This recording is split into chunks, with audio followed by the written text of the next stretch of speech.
Hi there, this is Mark Fisher again, and welcome back to MFF TV. Now that we've got our hinge going, it's time to do our best Marcel Marceau and pantomime the swing. Mimes are sexy as fuck. This is a great way to help solidify the pattern of your swing before we start throwing a metal cannonball at your reproductive bullshit. First, let's start off by having Alexis Michelle find the bottom of her swing. Does anyone remember what's the most important thing to feel here? Bueller. That's right, hamstrings. Oh.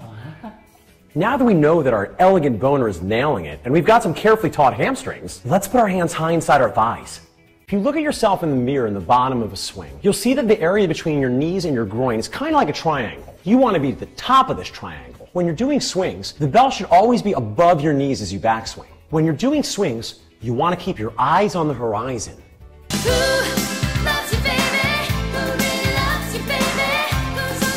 We don't want to look down at the ground, as your body will tend to follow your gaze and your spine might round. But we don't want the chin all the way up so that we're cranked on the back of the neck. In the ideal position, it's okay if the chin up is up ever so slightly and the eyes are forward to the horizon.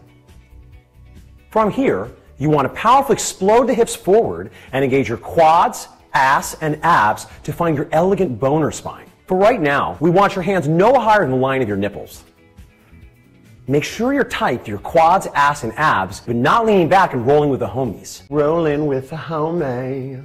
Standing tall and tight as long as you can, your hands will make their way back down to your reproductive bullshit. Once you connect with the rib cage, allow yourself to break at the hips and sit back. You should find yourself at the bottom of the hinge once again. Now I want you to practice this over and over again until it feels natural.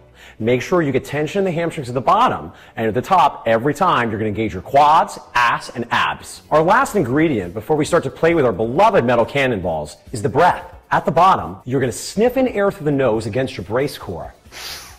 At the top, you're going to exhale on a tss sound that coordinates with the bracing of your quads, ass, and abs. It looks something like this.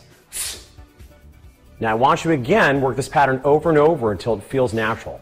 So while layering in the breath, you still want to feel engagement of the hamstrings at the bottom and squeeze your quads, ass, and abs at the top every single time. If you can't coordinate this yet, it's not time for the bell. We've got to prioritize the spine and make sure you can marry the arm movements and the breathing to your hinge before we start tossing that cannonball towards your taint. Once you've practiced this until you can do it without having to think much about it, you're ready to start playing with the kettlebell. See you in the next video when we'll finally be getting down to business.